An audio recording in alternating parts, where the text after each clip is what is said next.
Hey everybody, welcome back to another episode of Band Together Leadership. My name is Paul Everts. I am your host. You can reach me at my email address, and I wish you would. It's BAND, the number 2 together, bandtogether at Comcast.net. Also, go to our handsome website, which is Conducting My Life. Go to the curriculum tab. You'll see I'm part of the John Maxwell team. So I'm a certificated speaker, trainer, coach using John Maxwell material, and I need to slow down. What's the hurry? So we are working on one of John Maxwell's older books. I love this book, The Breakthrough Parenting. I use this book with our son and daughter. We have now a 29-year-old son who's a lieutenant in the Navy. We have a 27-year-old daughter. We have 2 grandchildren. I've been married to Diana since the 30th of March, 1991. I have credibility. I'm doing things. We're making things happen. And roles change, you know. When PJ and Katie were like, 7 and 5 when I read this, they're not 7 and 5 anymore. So the roles change. I get that. And now being a grandfather, it's an interesting feeling. And for those that give a damn, I'm 57 years old. All right, here we go. You ready? I am. Your child's most important teacher is not in the classroom. Please, as a teacher, not in the classroom. I'm a teacher. The potential breakthrough for the parent, empowerment. The potential breakthrough for the child is mentoring. Okay, that's where we're at. Again, please buy the book.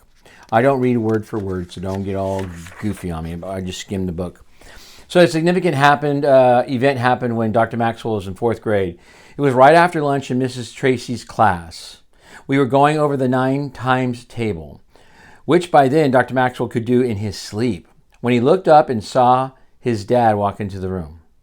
Dr. Maxwell, could feel his face turning red and his heart pounding as he tried to think of what he might have done wrong. So Dr. Maxwell's dad's now in the classroom. Mrs. Tracy had asked me to stop talking a couple dozen times, but I hadn't. Dr. Maxwell had not gotten into any serious trouble. In fact, Dr. Maxwell had been unusually good, not out of design, but because no clear opportunities for disruption had presented themselves to Dr. Maxwell. I heard my dad say, "Mrs. Tracy, I'm going out of town tomorrow, and I'm going to take John with me for a few days and teach him." Dr. Maxwell could not believe it. He was going to get to miss school and spend time with his dad? He about jumped out of his chair to celebrate. Dad continued, "You've been doing a real good job teaching him, but you've had him long enough. It's my turn for a while." Then he turned to me and said, "John, I'll see you at home tonight." In all of Dr. Maxwell's life, he does not remember the clock moving as slowly as it did that afternoon.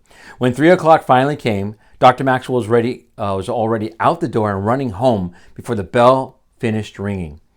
When Dr. Maxwell's dad got home that night, he learned that the 2 of us were going to Pennsylvania, and Mom had already packed a bag for Dr. Maxwell, just as she did for Dr. Maxwell's dad.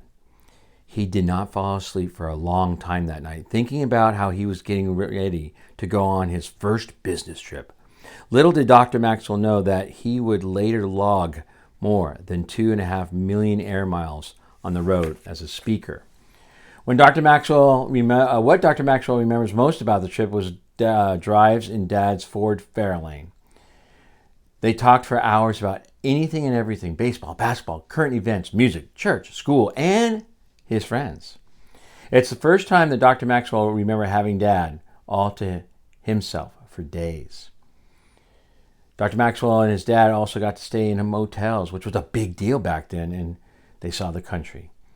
Pennsylvania looked different from Ohio. It had lots of mountains and hills, and the trees were not the same either. And as they traveled to various churches his dad oversaw as the district superintendent, Dr. Maxwell met a lot of interesting people. They got to see some of the Amish country. But before then, Dr. Maxwell thought the only people who traveled by horse and buggy were on the TV shows like Gunsmoke. So the meaning of education. The trip with his dad when he was 10 really made him feel important and grown up. It also set the tone for how Dr. Maxwell took charge of his education. He and my mom, Dr. Maxwell's dad, and my mom recognized that they were my most important teachers. Let's pause there. Do you hear that? You are your child's most important teachers. What a timely chapter to be reading in this tumultuous time. When are you doing this recording, Paul? Good question. I'm doing this on Thursday morning, the 20th of July, 2023. And it says right there, Mom and Dad were the most important teachers. Mom and Dad valued the teaching that their children received in school, but they didn't want us to be restricted to that. Mom and Dad knew there was a difference between schooling and life learning. Oscar Wilde said, "Education is very admirable, but let us not forget that anything worth knowing cannot be taught." Dr. Maxwell thinks he was partly right. He say the best things worth knowing are often found outside the classroom. Meaning of education. Watch out for experts. Look at that. There it is. And again, watch out for experts. Heard a lot of experts, didn't we, during the COVID years? In this book, published in 1996, almost 30 years later, watch out for experts. Many parents are intimidated by educators. Parents have been led to believe that people who barely know their children are much better qualified than they are to decide what their children need. Oh my gosh. This is 1996. We're reading this in 2023. Attending a few years of college or acquiring an advanced degree does not automatically make a person wise. There are as many fools with degrees as there are wise people. And both the wise and the foolish write and publish books on education.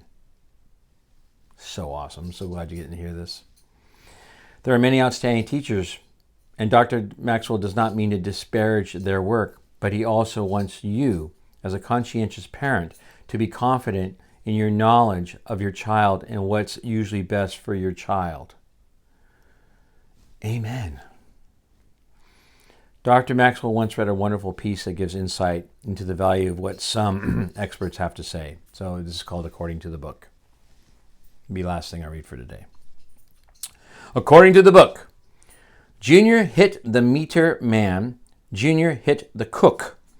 Junior's antisocial, according to the book. Junior smashed the clock and lamp. Junior hacked a tree. Destructive trends are treated in chapters 2 and 3. Junior threw his milk at Mom. Junior screamed for more. Notes on self-assertiveness are found in chapter 4. Junior tossed his shoes and socks into the rain. Negation. That is normal. Disregard the strain. Junior set Dad's shirt on fire. Upset Grandpa's plate. Don't do that, Jason or Wyatt. That's to get attention. See page 38. Grandpa seized a slipper and turned Junior across his knee. He's read nothing but the Bible since 1923. If you're easily intimidated by the experts, keep in mind something Tony Campola's wife used to do at functions attended by educators and other professionals. Tony was a college professor, Tony's wife, homemaker. When asked what she did for a living, she would answer this: "I am socializing two Homo sapiens in the dominant values of the Judeo-Christian tradition in order that they might be instruments for the transformation of the social order into the theologically prescribed utopia inherent in the echelon. Then she would ask, "And what is it that you do?" When the person answered with something like, "I'm a professor" or "I'm a lawyer," it wasn't as intimidating. So next week, 3 approaches to teaching. Just read you the titles and we'll talk about more. Daily discipline is one of them. Strategic instruction is another one. And then lifestyle modeling. And then the final thing, oh my gosh, this is a good one for next week. Ready? Children live what they learn. If child lives with criticism, child learns to condemn, and it goes from there. Thanks a lot for listening. Begin with the end in mind. Every choice you make is who you are, parents, and your kids are watching those choices and learning from them. Seek first to understand and be understood. Understand what the child's doing, and then go for it. And then you have an understanding, then be understood. And find people don't care how much you know until they know how much you care. I care about you a lot. That's why I do this.